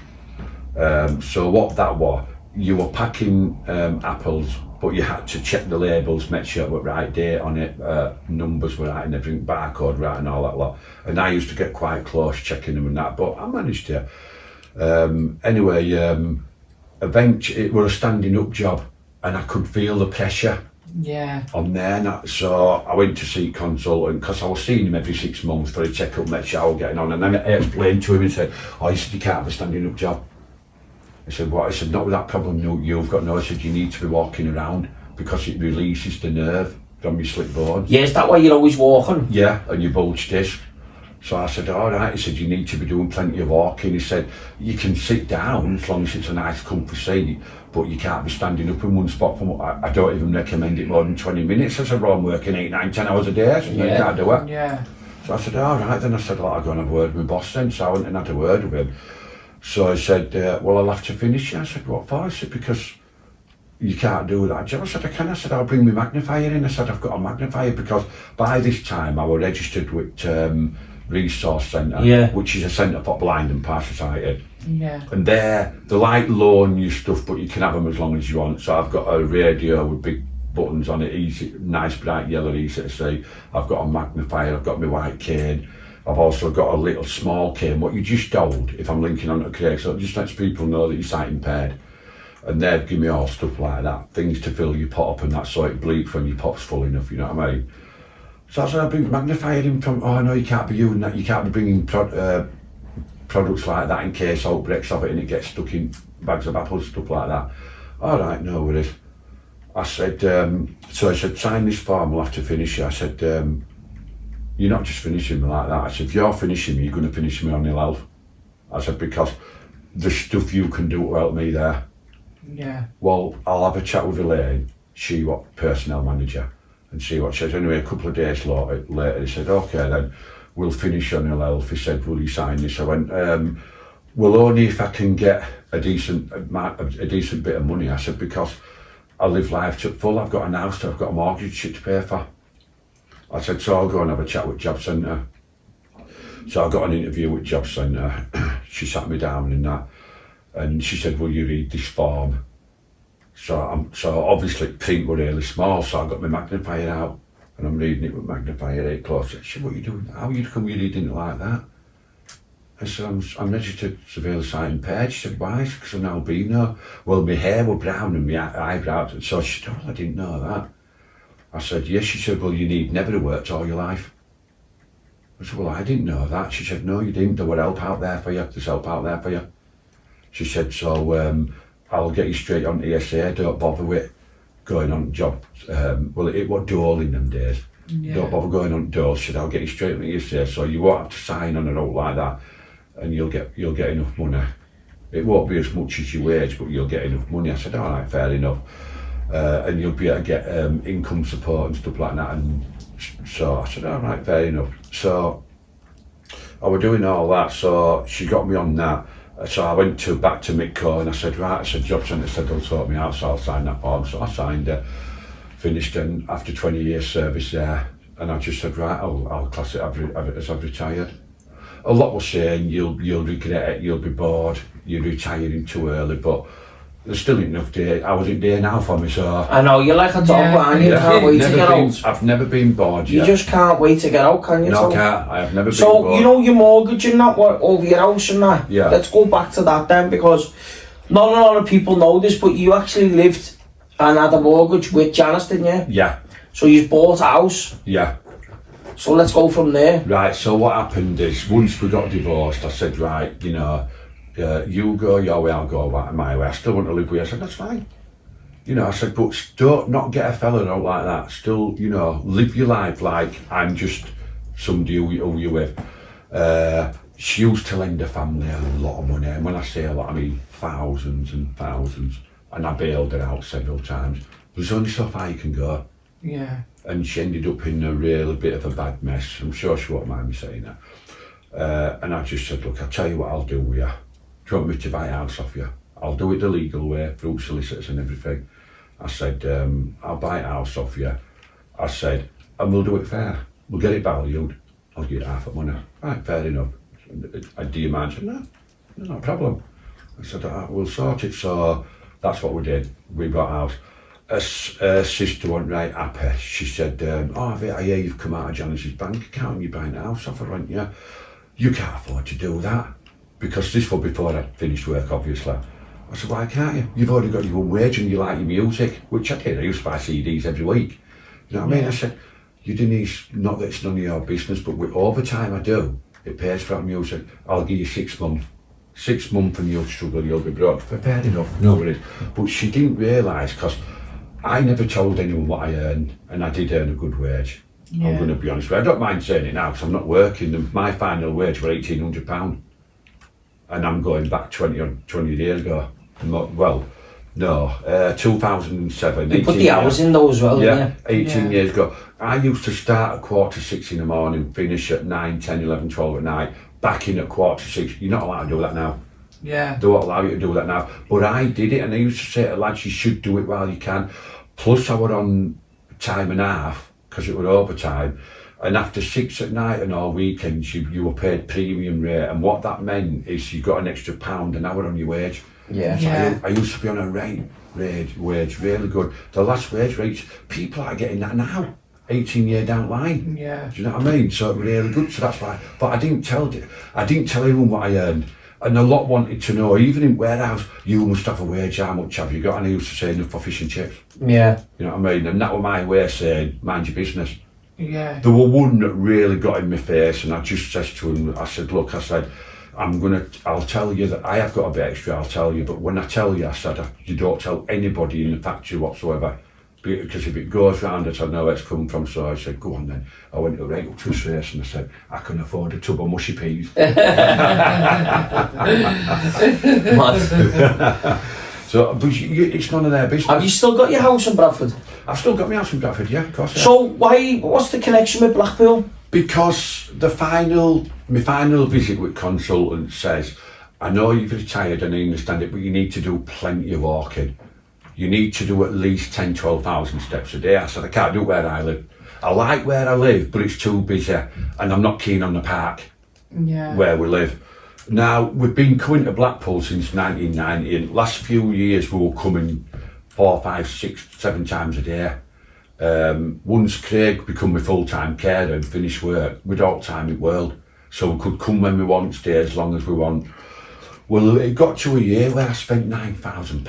I said to Craig, I've got life savings from me working all my life. I can run a house for less than that. £9,000 a year. Yeah, it might take most of my life savings, but so what? You can't take it with you. Yeah. You come without, go without, as long as I can afford to run it. So I said, right, we'll go look. So we looked at about a couple of hundred. The one rate good. So we found the one that was only 6 years old. Absolutely perfect. We put in for it, but then she pulled out because she was having a baby. We were absolutely gutted. They were not as good as it. And then out at Blue, we came to a friend of ours. We booked in for 73 nights because she'd give us it really, really cheap. Because she'd bought a new place, she'd done the flat first downstairs, and then she was renovating the rest of it. She said, if you don't mind all renovation work and corridor being full of rubbish in that dining room, you can have it really cheap. I said, fair enough, we'll do it. I said, I'm not bothered. I said, we'll be out most of the time anyway. So we did that. While we were there, we'd only been there about a week. I said, okay, Meg's texted me. Do you want to cook for a coffee? Now, before then, we'd walked up a road and we'd saw a sale sign in window. I said, oh, she's selling the house and she didn't want us to have it. I thought she wanted us to have it, and we were gutted. After about a month, the sign had gone out. And we said, oh, she bloody sold it, what a shame. But then, out of blue, she messaged me, said, shall we go up? I said, yes, I texted her. I said, go on, and name a date and time and we'll come up. So she named the time and the date. The only reason why we didn't, I don't think she asked us, is because she wanted 150. I would only give her 140. So she wanted, yeah, obviously, Yeah, that's what you do, innit? Yeah, of course you do. I wanted extra money. I would 140, but you've got to try and get what you can. But I've always been, in the olden days, you were called tight. I was always tight as a duck's bum.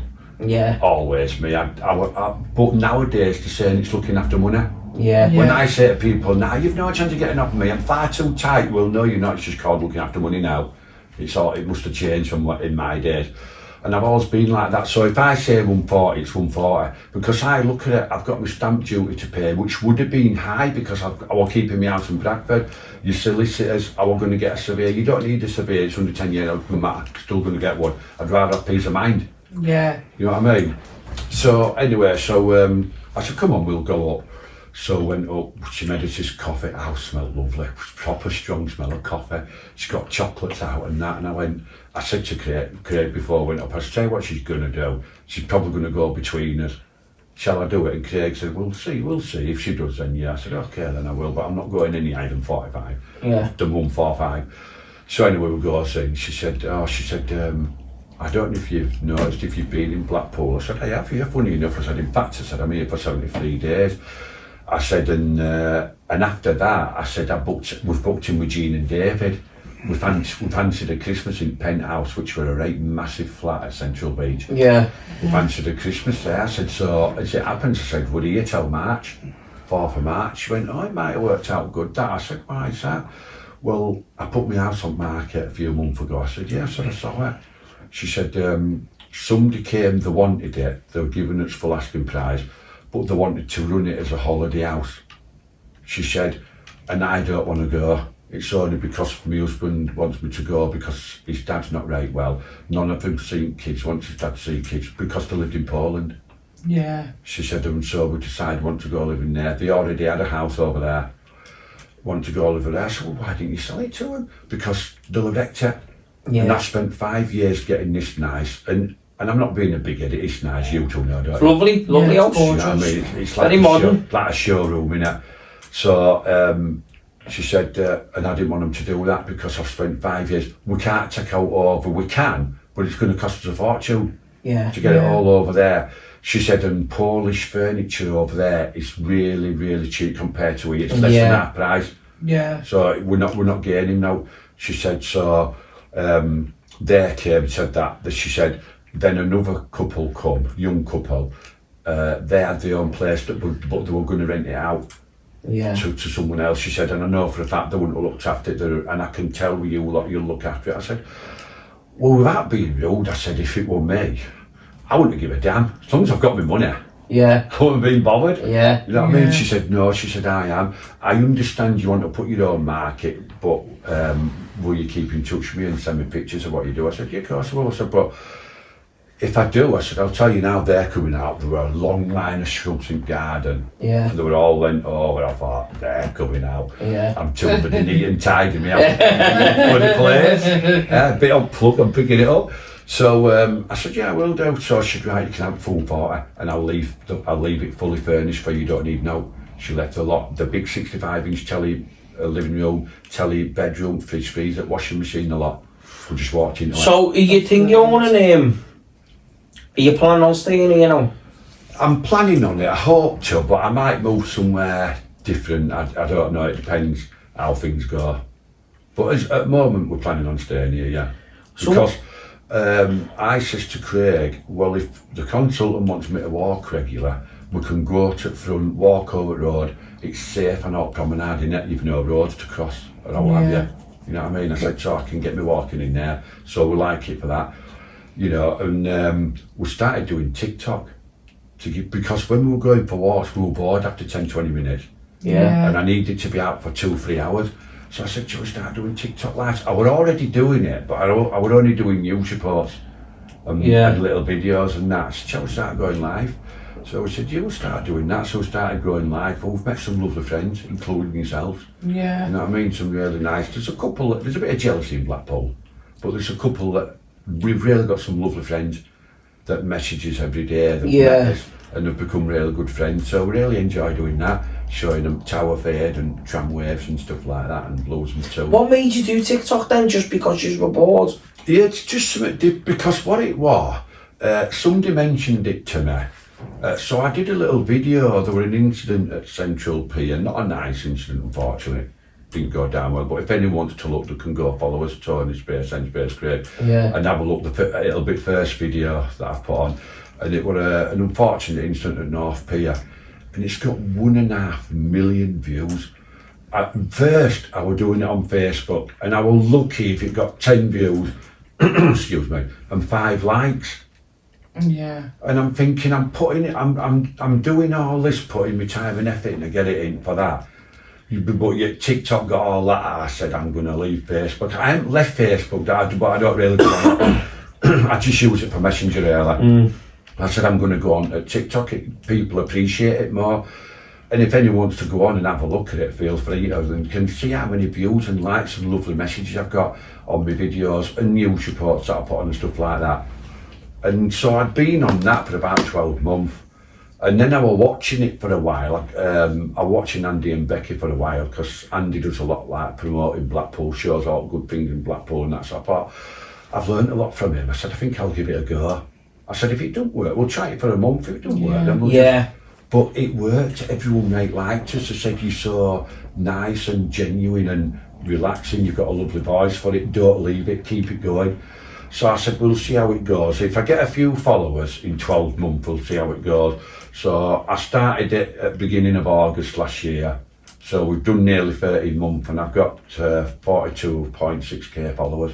Yeah. So I've got to keep it going. So you treat it as a hobby, don't you? Yeah, really, yeah. I'm not doing it for a living. I'm not doing it for fun. Yeah. If I get any gifts, I'll just promote a video. I don't want out of it. It's just a bit of fun. It's just an hobby to add, and you've got a big following as well. He's always got loads of views, and you got your big following and that. Yeah, last haven't you? Yeah, and to be honest, Tony, when we first moved to Blackpool, we used to watch him on the proms and on your lives and stuff. Yeah. And to be honest, Grant wanted to start TikTok anyway and do travel and stuff, so we thought, why not? So that's how we started watching your lives and that, and thinking if they can do it, we can do it, and then we started from there, but that wasn't our niche. No. You're better at that than us, so we decided to stay in the house, but... You're right. One day, I think I've told you, one day it was raining. Yeah. Pissing down, and I just said, come on, let's just slump on in the house. Yeah. And we haven't looked back, have we? We haven't looked back now. We haven't looked back at it, but it's just, you get more support off people online than you do off your own family and friends, you know what I mean? This is it, what upbringing I've had, and obviously now I've no family apart from my niece. I've got some lovely friends and they're really loving and affection. They all give me hugs, and I've never had that in all my younger days. So to be honest with you, it means a lot for me. Because I think about you two mainly, and obviously all my other friends that love me for who I am and what I am and what I do. Yeah. And so if I'd have said, well, I wish I hadn't have done it, I wouldn't have met none of you lot. Yeah. So that's what's me. That's the same with us. We wouldn't have met you probably, you and Craig. Exactly. So we try and keep our circle small. Yeah. You have loads of friends, don't you? I try to keep it small. My only problem is because I'm doing outside lives, and people love me for who I am and how genuine I am. And you know, they say you do a great job to say you're sight impaired and that, and you have to use your magnifier to read all your messages and that. We want to meet you, and it's hard not to meet them because they're only 5 seconds away from you on a live. Somebody saw us from Central Pier South Pier, a couple of weeks ago. We were at Central heading towards North. They actually jumped on a horse and carriage from South Pier to Central Pier to run and say hello to us. Oh. Yeah. You know See, it's nice, isn't it? There's nice people out there. And unfortunately, although one or two of us don't like us in a group, they prefer it how we started, just me and Craig, because we're doing outside lives, and without being a big head, there's so many likers, they want to meet us and say hello. Yeah. And some of them that come on holiday want to walk with us. Well, if they're doing no harm, why not? Yeah. Yeah. Personally, I liked it when it was just you and Craig. Yeah. Me too. I've told you that from the beginning, didn't I? Yeah. I'll never change it from that. No. Only because I think it was because you were our comfort creator, so you have different creators and you get creators who you want to go and watch it, you know what I mean, for like causing trouble, or you might want to jump onto YouTube, watch a podcast. Yeah. Do you know, it depends what me, with me, my anxiety, and your lad used to mellow me out. Yeah. Do you know what I mean? So you're my comfort creator. If I was having a bad day, I'd go, well, I hope he's on tonight, him and Craig get on tonight. Yeah. And that's what I liked. I'll be honest with you, I did stop watching when it was the demolition and that, and there was a lot of people, and I'll always be straight here, haven't I? Yeah. Well, what we're going to start doing in future is going out of Blackpool a bit. Yeah. Doing different things where it probably will be just me and Craig then if we do that. Or maybe me, Craig and Sam, and you know how mellow Sam is, don't you? He's very mellow, so it probably was just us three. Because sometimes, if I'm on a while, I'm going to be honest, even though I use magnifier, it gives me eye strain and it gives 100%, it does us as well, though, doesn't it? It does us, yeah. But then when I hand it to Sam or Kian, it's a massive help for me and it gives me a break. And there was one time where I pushed it, and it felt like I had something in my eye. I just couldn't hold it open. Yeah. So I handed it over to Sam for half an hour while I arrested it. Yeah. And they won that. So it can get a bit much for me. So in a way, they're massive help. Yeah. They're really good help. But I know what you mean. If there's more than Sam, and one or two of them are a bit louder than me creating. It's not even about them being loud, it's your voice, basically. Yeah, a lot of it mellows everyone out. I'm nearly falling asleep here talking to you. Do you know, My Gran, I hate my own voice. Why? But if I had £1 for everyone that messaged me and said, your voice is It's that soothing, so comfortable. relaxing, I'd have another house in Isn't it? You know what countryside. it's like? Have you ever watched a David Attenborough documentary before? Where it's just chilled out. No. You know Right. David Attenborough, the wildlife I've never watched documentary. it. So your voice is like that, so right, so like, if people want to upbeat live, say Yeah. for instance, they'll watch us, but if they're in bed and they're chilling, they can't be asked with the screaming, you are a go-to person, especially for us, as For I was that. just saying. Yeah. We were going through a bad time when we first moved to Blackpool, and over night time, you'd let us forget about our problems, wouldn't you? And we'd Yeah. just sit there and we'd lay and I'd we'd watch listen it, and we'd watch. Don't get me and- wrong, like there was a few times where I said, come on, should we go out and meet them? And it was stuff like that, but yeah. I know how you feel, because sometimes if I have early night, I put magic on for Yeah. an hour, because it's like love songs and it just Chills you out. Yeah. chills you out, yeah. And then when you've had that on for an hour, you just close your eyes and go, it's It's lovely. like, yeah, that's like smooth. Because for I me. know, Yeah. it's only a couple of weeks ago I did an indoors live and it was called Love, and people loved it. Yeah. It was like chilling. It was quiet, but it was chilling. But I also got a lot of good. If you see the Kian where he started doing mixing, if you see that video there, it's got over 2,500 views. Yeah. The messages are brilliant on it. So I suppose, like you say, if I do a bit of everything, I cater for them all. I think that you give a lot of other people confidence Yeah. in doing their own, sorting their own TikToks out and all Yeah, this, YouTubes or whatever yeah, you want to do. yeah. I think you do, because the people who you seem to attract seem to be people with I don't know, learning difficulties and stuff, and or mental health problems. Well, do you and know stuff. something? That is the people I attract. It is, yeah, and And 100%. and But I'm I gonna think be you give honest, them a they're boost. nice. I think you don't understand what you do for them, because you give them Yeah. a boost, you know, Yeah. in life, and you give them a little bit of If he can do it, we can a do bit it. of hope. Yeah, of if he can course, do it, lad, we can. yeah. And they are a lot through me. A lot of them have started doing it Yeah. through me, so I've given them a lot of comfort and So you support. should you should take credit for that, Also, because I think you're amazing. Because for you are sight impaired and that, Tony, and you push through it, even though that it's just a hobby, you're not doing it for finance No, or nothing. no. You're walking around with a magnifying glass in your hands and looking at it and linked up to Craig, and nothing stopping you from doing it, because No. you enjoy, because of your walking and your back. Yeah. So it gives younger people hope that an older man with a sight impairment is Yeah. doing it. So it's like, well, if he can do it, Yeah. I'm gonna do it, because You're very approachable as well. yeah. But yeah, I people that I've met I know some nice people Yeah. that live in Blackpool, Cleveland, Fleetwood. Say Well, that. I'll be honest with you. Social media now. We had a problem with our next door neighbour, because he kept fucking sending pictures to the landlord and all. So we had a problem with him. But I said, he's from Blackpool. I said, why is everyone in your business in Blackpool, mate? Yeah. Yeah, Why are people like that? I got Like, it, can't they well. keep themselves to themselves? Exactly. Wasn't our stuff that he was taking pictures of, it was someone else's. Yeah. But we were all getting the same generic Yeah. message. Yeah. Do you know what I mean? And I don't know whose the stuff was, the rubbish was. Exactly. But anyway, apart from that, what's the future for Tony and Craig? Well, the future is we're just going to carry on doing as we're doing because we've got so many followers now. We can't let them down. Are you staying in Blackpool? We're hoping to, but if we don't, we'll move somewhere a bit quieter. The only problem we've got there is most of our followers that come in, they love Blackpool. They never seem to get fed up with the illuminations, the lights.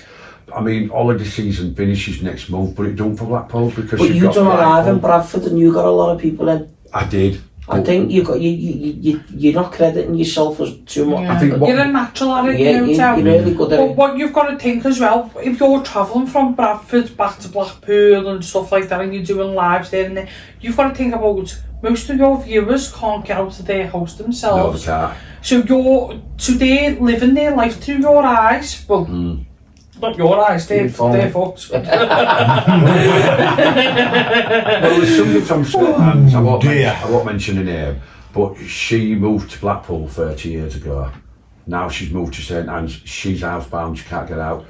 But her main thing she used to enjoy doing twice a week were walking through illuminations.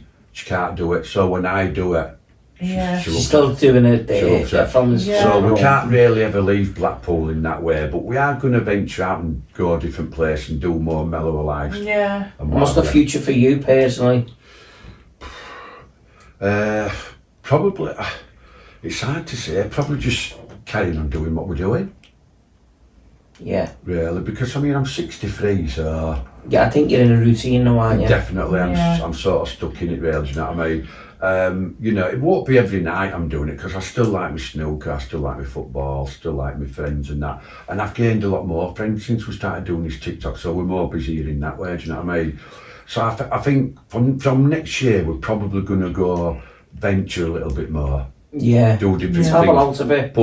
But I think for some of the followers we've got and the messages we've received private and or on live, we can't sort of leave Blackpool completely because so many people love it. I think it's because if you go somewhere quieter, you might have some lovely countryside to show and we might let on to a couple of nice people, but here there is so much with the illuminations, you know, season's finished, but we've got Lightpool Festival to look forward to, we've got Christmas by the Sea to look forward to, we've got the pigeon chase and stuff to look forward to. It never ends, it seems to be an all year round thing here. Yeah. You know what I mean? And also, what's popular is sunsets, and you still get them in winter months. You know what I mean? Right, so how do you feel doing your first podcast, lad? I feel okay. I got a bit nervous at the beginning, but I can't thank you both enough for letting me share my life story. Are you glad you got it out there? Yeah, definitely, 100%. And I'll be interested to see. So I hope you'll let me know some of the messages I get and some of the comments. Yeah, of course. I've enjoyed getting to know another side of you as well. Yeah. Your story, Yeah, thanks for that. There's probably a lot more, but I've had to edit a lot because obviously in your head. Media You've edited it in your head. I haven't edited these edited. But you know, if I were ever to do a book or a film, I'd let the lot out. There'd be no editing out. Do you know what I mean? I'd just make it, but you've got to keep it to a certain. Thank you so much for being our first You're guest. welcome. Thanks for and doing a friend. And I'm so glad you're still here. Okay. Yeah. So thanks a lot for watching, guys. Thanks, Thank guys. you very much, everyone. See you later.